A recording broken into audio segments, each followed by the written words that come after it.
O Vale Cultura se insere numa estratégia de promover a democratização do acesso à arte e à cultura aos trabalhadores do país.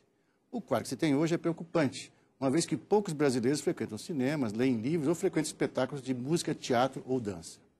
O deputado Paulo Rubens Santiago, PDT de Pernambuco, que é um parlamentar atuante nessa área da cultura, vai falar um pouco sobre essa questão do Vale Cultura com a gente.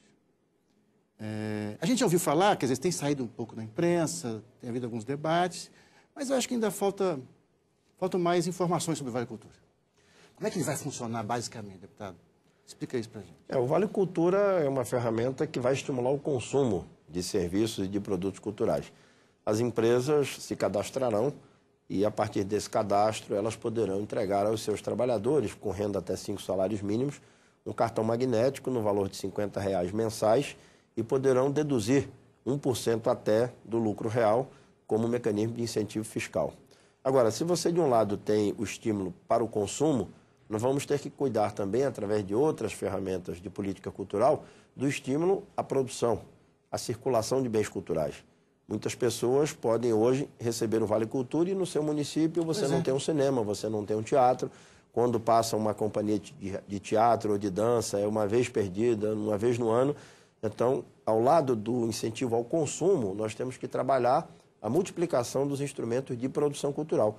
Por isso é que a gente trabalha o Vale Cultura dentro desse instrumento geral. Articulado a um sistema mais amplo. O Plano Nacional de Cultura, que deverá estabelecer diretrizes e metas para estados e municípios, a criação do Sistema Nacional de Cultura, a revisão da Lei Rouanet e a principal medida, que é a emenda constitucional que vincula recursos orçamentários para a produção cultural. Deixa eu perguntar uma coisa.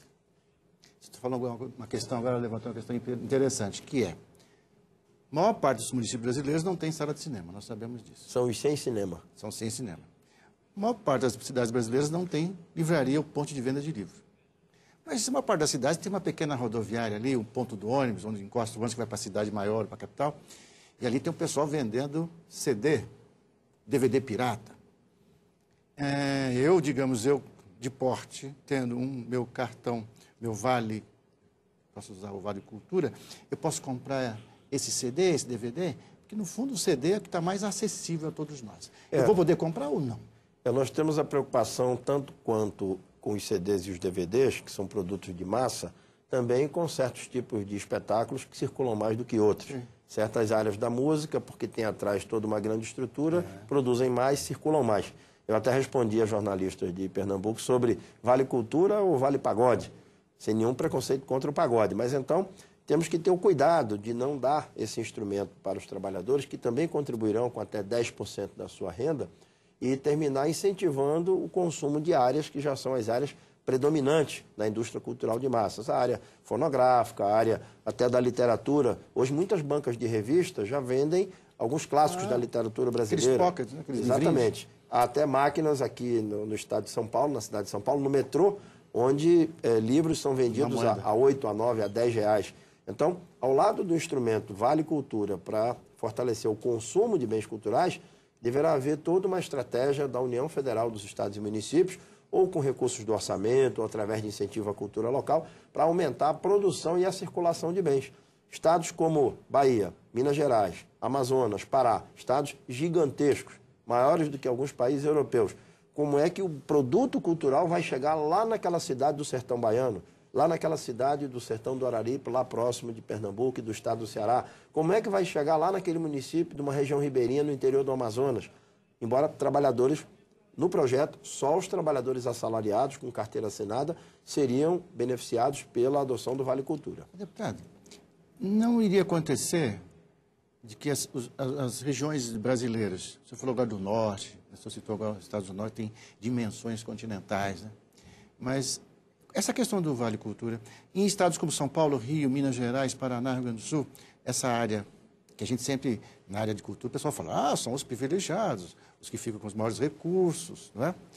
E não pode acontecer também do Vale Cultura incidir mais nessa população já, essa população urbanizada, que já tem um pouco de acesso, isso vai ser um estímulo a aumentar o acesso, e as regiões mais pobres, mais distantes, continuarem, digamos, sem poder usufruir Olha, você tem hoje no Brasil quase 54% da força de trabalho, a população economicamente ativa, na economia informal. Informal. Essas pessoas não têm carteira assinada, portanto, Estão não fora. estarão numa relação empresa-trabalhador beneficiárias pela adoção do Vale Cultura. Essa já é uma demanda que nós estamos recebendo. Como ficam os autônomos? Aquelas pessoas até que têm uma vida estável, mas que trabalham por conta própria, sim, ou prestando serviços, ou consultorias para empresas, enfim. Há uma grande massa de trabalhadores, até 5 salários mínimos, que trabalham por conta própria.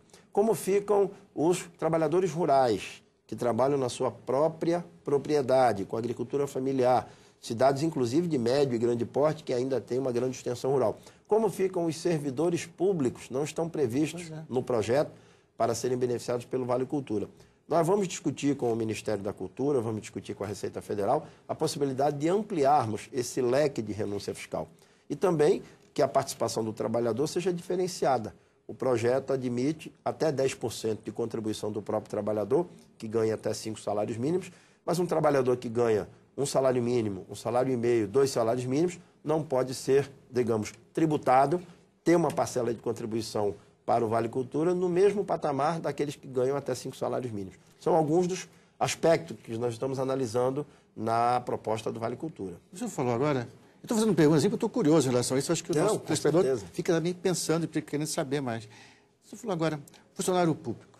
Então já me veio à cabeça imediatamente a questão do professor. Um professor, por exemplo, que é da rede pública, que vive, que se diz sempre que ele é um pouco abandonado. O professor para o qual o produto cultural é um excelente material didático. Pois é, isso que eu estava pensando. O cinema, é básico a literatura, ele, em certo sentido. Né? Ele não, a música. Por exemplo, ele não foi incorporado nesse contingente beneficiado pelo Vale Cultura. Então, e aí você talvez vai numa ter, próxima etapa. Você vai ter uma contradição. Você vai ter um professor da rede particular, de uma empresa, uma escola de nível médio, uma universidade privada, que poderá dispor desse Vale Cultura para o seu servidor professor, e o professor da rede pública, da mesma disciplina matemática, da 5ª série, do ensino médio, de física, de química, que não estaria contemplado por ser servidor público. Então, nós temos que encontrar outras formas pelas quais o Vale Cultura possa ser ampliado. Do ponto de vista do mecanismo central, a base é a renúncia fiscal da empresa, é o lucro real perante a Receita Federal. O servidor público, o poder público, não recolhe imposto de renda para o outro ente da federação. Então, nós teríamos que discutir outras formas, talvez nas empresas estaduais, o ICMS, mas aí é a legislação do Estado. Cada Estado poderia copiar a proposta do Vale Cultura Federal e adaptá-la à sua legislação. E os municípios poderiam copiar para adaptá-la ao ISS ou ao IPTU. E aí, no caso do IPTU, você poderia até admitir que um condomínio de apartamentos ou uma residência de uma pessoa física, família, que tenha um IPTU elevado, poderia deduzir parte desse IPTU, digamos, para a sua empregada doméstica, para o trabalhador da sua própria casa, enfim. São várias possibilidades. Por enquanto, a legislação que se pretende alterar é a legislação federal. Caberá aos estados e municípios, na sequência, admitirem a possibilidade também de usar mecanismo de renúncia para o ICMS estadual e para os impostos municipais.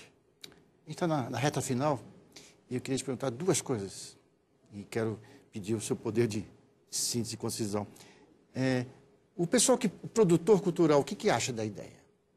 Bom, por enquanto são poucas as manifestações, nós ainda vamos abrir a possibilidade de audiência pública. Ele pensa que isso vai ampliar, digamos, a circulação de bens culturais? Certamente. Nós temos esse sentimento, alguns já se manifestaram, identificando uma espécie de abertura do consumo e um complemento da renda para o produtor.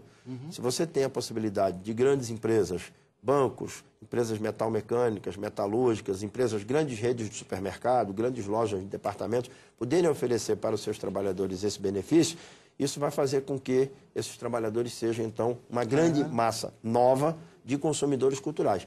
Estima-se que, se nós atingirmos o potencial para cada ano de renúncia de 1%, nós teríamos em torno de 7 a 8 bilhões injetados no mercado cultural. Claro, de maneira desigual, diferentemente de uma região para outra, em função da economia formal de cada região do país. Antes de terminar, me diga uma coisa, como é que está a tramitação?